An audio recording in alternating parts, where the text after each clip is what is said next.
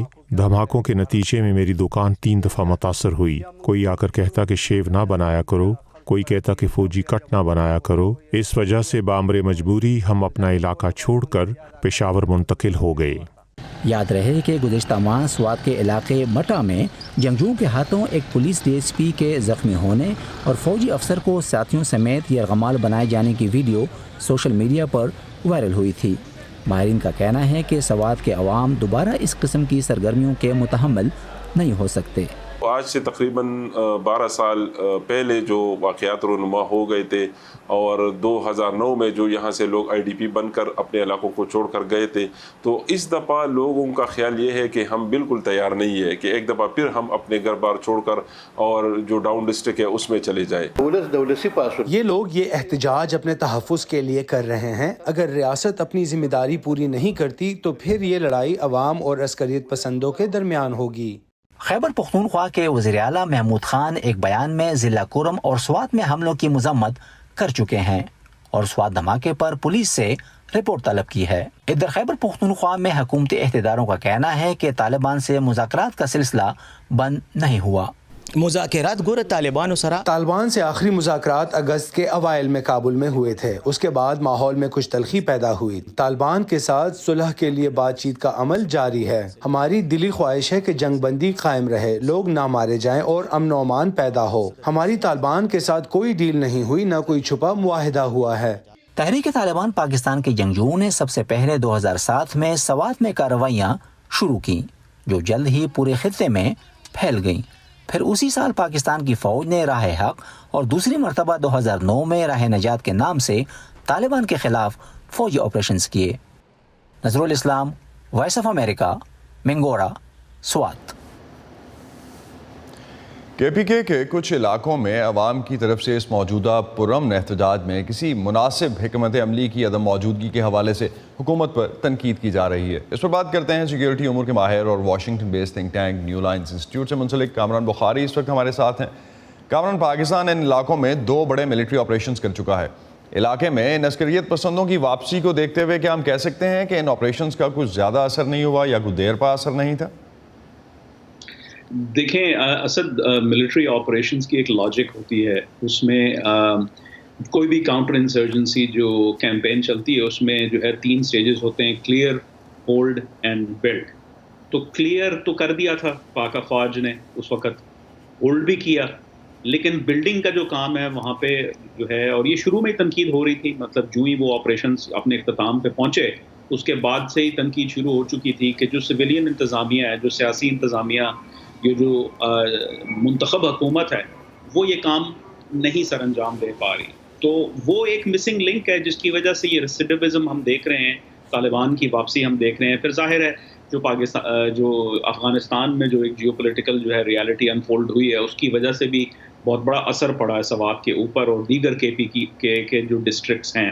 لیکن اس میں چلتے چلتے یہ بھی کہنا چاہوں کہ کچھ حالات ہوتے ہیں جو مطلب جو بیسکلی انیبل کرتے ہیں طالبان کو ابھرنے کے لیے. یہ جو اپنا جہادی فورسز ہیں، اگر آپ کو یاد ہو تو 2007 میں جب ٹی ٹی پی کا قیام ہوا تھا تو وہ مار سے وجود اس دور میں آئی تھی جبکہ وہاں پہ متحدہ مجلس عمل جو اسلامسٹ گروپ کی جو ہے حکومت تھی اس کے دور اقتدار میں. اور اب جو ہے یہ پی ٹی آئی کے دور اقتدار میں جو ہے یہ دوبارہ ابھر کے سامنے آئے ہیں. تو یہاں جو ہے مطلب ان سیاسی گروپس کی نالائکیاں ہیں. رائٹ. تو ایک چیز کامران، جس طرح سے آپ نے بھی مینشن کیا کہ ملٹیپل فیکٹرز ہیں، تو امریکہ کی افغانستان سے واپسی اور طالبان کی کابل میں واپسی، کے پی میں تحریک طالبان پاکستان جو پھر سے اب ہم دیکھ رہے ہیں کہ آپ نے بھی جس طرح سے مینشن کیا کہ اس سے پہلے متحدہ مجلس عمل کی گورنمنٹ تھی یا پی ٹی آئی کی گورنمنٹ ہے، تو ان سارے عوامل کا کتنا اس میں رول ہے اس پورے ایپیسوڈ میں؟ بیکاز لوکل گروپس کے حوالے سے بھی تو کچھ بات ہو رہی ہے ٹی ٹی پی کے علاوہ بھی. جی ظاہر ہے، دیکھیں اپنا بہت سارے مختلف، ٹی ٹی پی کوئی مونولتھ تو ہے نہیں ہے، تو یہ تو شروع سے جو ہے ایک کولیشن ہے. کبھی کسی دھڑ کے پاس جو ہے اس کی قیادت آ جاتی ہے، کبھی کسی کے پاس. جو جو ہے ان کے لیڈران جو ہیں وہ ڈرون سٹرائکس میں گزشتہ سالوں میں مارے گئے ہیں، تو ایک نئی قیادت ابھر کے سامنے آئی ہے. لیکن دیکھیں اس وقت جو سب سے بڑا فرق پڑا ہے نا وہ یہ ہے کہ ایک طالبان ایمریٹ جو ہے وہ افغانستان میں قائم ہے، تو جو ٹی ٹی پی ہے وہ اس کا بھرپور فائدہ اٹھانا چاہ رہی ہے، بلکہ میں تو یوں کہوں گا کہ افغان طالبان کی جو ریاست ہے اس کے حق میں ہے کہ وہ اس قسم کی جو ہے جو ریاست ہے چھوٹی موٹی یعنی قبائلی علاقہ جات میں ہو، سوات میں ہو، دیگر اور کے پی کے ڈسٹرکٹس میں اس کا قیام ہو، کیونکہ ان کے لیے اسٹریٹجک ڈیپتھ ہے. یہ چیز تو پاکستان کے جو ہے لیڈران کو پتہ تھی، مطلب جو ہے کہ امریکہ نے ایک دن نکل جانا ہے، تو افسوس سے مجھے کہنا پڑتا ہے کہ وہ تیاری نہیں کی گئی اس چیز کے جو ہے وہ پریمپٹ کرنے کے لیے کوئی کارروائیاں نہیں کی گئیں. کامران، ایک چیز ہم نے ابھی جو دیکھی ریسنٹ واقعات میں، کچھ کارروائیوں کی ذمہ داری تو ٹی ٹی پی نے لی ہے اب تک. کیا ٹی ٹی پی کے علاوہ بھی کوئی گروپس ہیں علاقے میں جو ان کارروائیوں میں مصروف ہیں یا ان کارروائیوں میں ملوث ہیں؟ بیکاز لوکلی جو رپورٹس ہیں اس کے مطابق تو مختلف گروپس ان کارروائیوں کی ذمہ داری لیتے رہے ہیں، جس میں اغوا برائے تاوان کی وارداتیں اکثر جو ہیں وہ بہت کامن ہیں. جی ظاہر ہے، دیکھیں جہاں ٹیررزم جو ہے وہ کوئی کسی آئسولیشن میں تو نہیں آتا نا. ٹیررزم سے پہلے ایک آرگنائزڈ کرائم جس کو ہم او سی کہتے ہیں اس کا ماحول گرم ہوتا ہے، اس کا ایک بازار گرم ہوتا ہے جہاں اغوا برائے تاوان، چوری ڈکیتی، اس طرح کے جو گروپس ہوتے ہیں، جب ایک دیکھیں ویکیوم کریٹ ہوتی ہے، ایک اوپننگ، ایک اسپیس ملتا ہے، تو صرف دہشت گرد گروہ اس کا فائدہ نہیں اٹھاتے، جو کرمنل ایلیمنٹس ہوتے ہیں وہ بھی فائدہ اٹھاتے ہیں. پھر جو ہے جیسے ہم نے خیبر ایجنسی کے اندر اپنا 2007 سے لے کے 2010 تک جو ہے ہم نے جو دیکھا کہ وہاں پہ جو لشکر اسلام گروپ تھا جس کا جو ابھر کے سامنے آیا تھا، جو ٹی ٹی پی سے ذرا ہٹ کے تھا، وہ ایکچولی آرگنائزڈ کرائم گروپ تھا منگل باغ کا. منگل باغ بیکیم اے طالبان لیڈر، تو کیونکہ وہ اپنے جو ہے نا کرمنل انٹرپرائز کو، کرمنل ایمپائر کو جو ہے وہ پروٹیکٹ کرنا چاہ رہے تھے. تو دیکھیں یہ مرجر ہوتا ہے، یہ ہم نے کراچی میں بھی دیکھا ہے، یہ ہم نے دیگر دنیا کے اور علاقوں میں بھی دیکھا ہے. بہت شکریہ کامران بخاری آپ کا. اس حوالے سے بات کر رہے تھے کہ جو اس وقت سچویشن ہمیں کے پی کے میں دیکھنے کو ملی ہے. طالبان کے کنٹرول کے 1 سال بعد پاکستان کے پڑوسی ملک افغانستان میں بہت کچھ تبدیل ہو چکا. خواتین پر لگنے والی پابندیوں سے معاشرے کا چہرہ تقریباً بدل چکا. آپ کو ملواتے ہیں ایک افغان صحافی سے جو طالبان کے آنے کے بعد اپنی کوشش کے باوجود نئے نظام میں ایڈجسٹ نہ ہو سکیں. خاطرہ احمدی کی تصاویر اس وقت پوری دنیا میں شیئر کی گئیں جب طالبان نے خواتین صحافیوں کو اپنے چہرے ڈھانپنے کا حکم دیا. طلوع نیوز کی سابق صحافی اس کے بعد سے اپنے خاندان کی سلامتی کے خوف سے افغانستان سے پاکستان چلی گئیں. نیوز اینکر خاطرہ احمدی اب بھی افغانستان سے اپنی اچانک روانگی سے سمجھوتا کرنے کی کوشش کر رہی ہیں. جب طالبان نے خواتین اور صحافیوں پر پابندیاں بڑھا دیں تو وہ اور ان کے شوہر اکرام عصمتی، جو خود بھی ایک صحافی ہیں، فرار ہو کر پاکستان کے شہر اسلام آباد آ گئے. میرے والدین نے 30 سال میں جو زندگی بنائی تھی وہ ایک دن میں ختم ہو گئی. ہم نے اپنا سارا سامان بیچ دیا اور یہاں آ گئے. طلوع نیوز کی اینکر 28 سالہ خاطرہ احمدی نے اس وقت دنیا کی توجہ حاصل کی جب طالبان کے ایک فرمان کے بعد ان کی تصاویر شیئر کی گئیں. طالبان نے خواتین صحافیوں کو حکم دیا تھا کہ وہ اپنے چہروں کو آن ایئر ڈھانپ کر آئیں. خواتین پر سرکاری میڈیا کے لیے کام کرنے پر بھی پابندی عائد کر دی گئی. خاطرہ کہتی ہیں وہ اس وقت اپنا کام جاری رکھنے اور دوسری خواتین کی آواز بننے کے بارے میں پرعزم تھیں.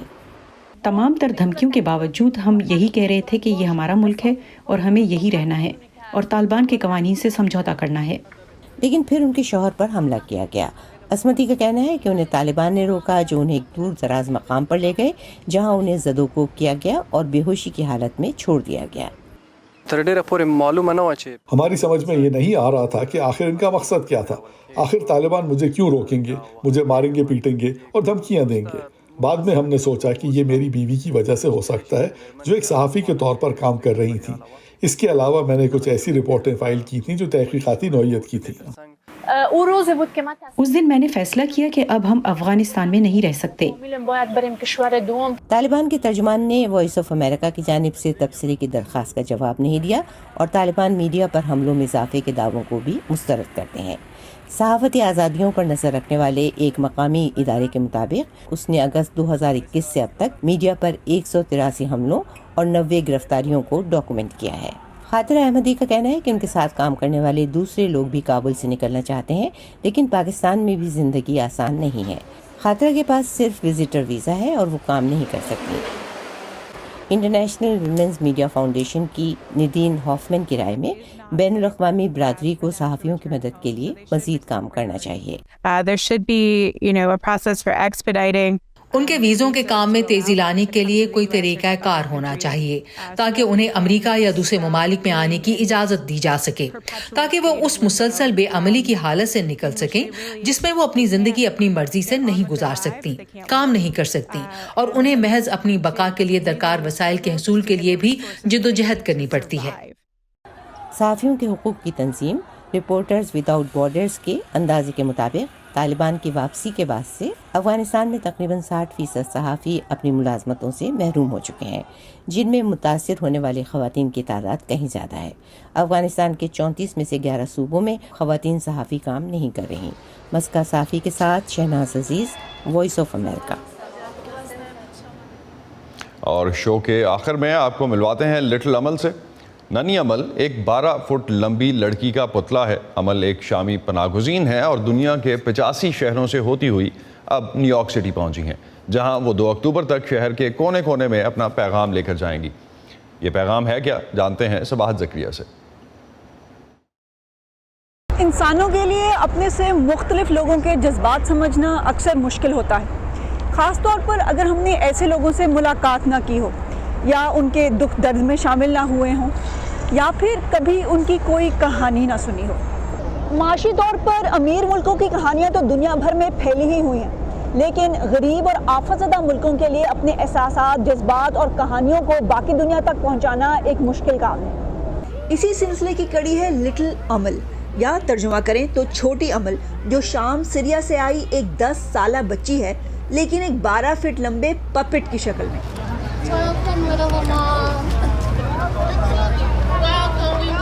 لٹل عمل ابھی تک 12 ملکوں اور 85 شہروں سے ہوتی ہوئی نیو یارک سٹی پہنچی ہے. عمل ایک واک ہے، ایک تھیٹر پرفارمنس ہے، پپٹری کا شاہکار ہے اور دنیا بھر کے پناہ گزینوں کی آواز ہے. 14 ستمبر سے 2 اکتوبر تک لٹل عمل نیو یارک کے کونے کونے میں اپنا پیغام لے کر جائے گی، اور وہ پیغام ہے مجھ جیسے بچوں کو مت بھلائیے گا. وہ اس سفر میں آرٹسٹس، کمیونٹی لیڈرز، بچوں اور شہر کے ہر طبقے سے تعلق رکھنے والے لوگوں سے ملے گی.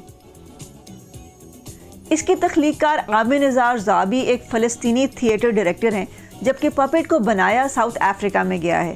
اسے چلانے اور اس کے چہرے کے تاثرات کو کنٹرول کرنے کے لیے بیک وقت 4 لوگوں کی ضرورت ہوتی ہے، جن میں سے ایک لمبی سٹلٹس پر بیٹھ کر اسے اندر سے کنٹرول کرتا ہے. میں عمل کے چہرے کے تاثرات سے خاص طور پر بہت متاثر ہوئی، کیونکہ اس کی آنکھیں یوں لگتا ہے جیسے بول رہی ہوں. ایک اور بات جس نے دل کو چھوا وہ یہ تھی کہ اس پپٹ کو چلانے والی 12 رکنی ٹیم میں سے کچھ لوگ خود بھی ریفیوجی رہ چکے ہیں. میں نے اسے اس دن دیکھا جب یہ شہر کی سب سے بڑی library new York public library کے باہر آئی. اس دن کے تھیٹر پرفارمنس میں کتابوں کو بھی شامل کیا گیا اور بچے بڑے سبھی اس کی پرفارمنس سے حیران بھی ہوئے اور محظوظ بھی. چند گھنٹے بعد لٹل عمل نے ٹائم سکوئر کی رونق اور روشنیوں کے بیچ اپنے آپ کو گم پایا. Sabahat Zakaria, Voice of America, New York. اسی پر ختم کرتے ہیں آج کا ویو 360. اسٹے سیف اور پاکستان اور خطے سمیت دنیا بھر کی اہم خبروں اور دلچسپ معلومات کے لیے آپ آ سکتے ہیں ہماری ویب سائٹ urduvoa.com پر. یہ سارا کانٹینٹ آپ کو ملے گا ہمارے سوشل میڈیا پلیٹ فارمز پر بھی، facebook.com/VOA Urdu، یوٹیوب پر ہمارا چینل ہے VOA اردو کے نام سے، اور ٹویٹر انسٹاگرام پر ہمارا ہینڈل ہے @VOA Urdu. اب تک کے لیے اتنا ہی. اسد اللہ خالد کو اجازت دیجیے. خدا حافظ.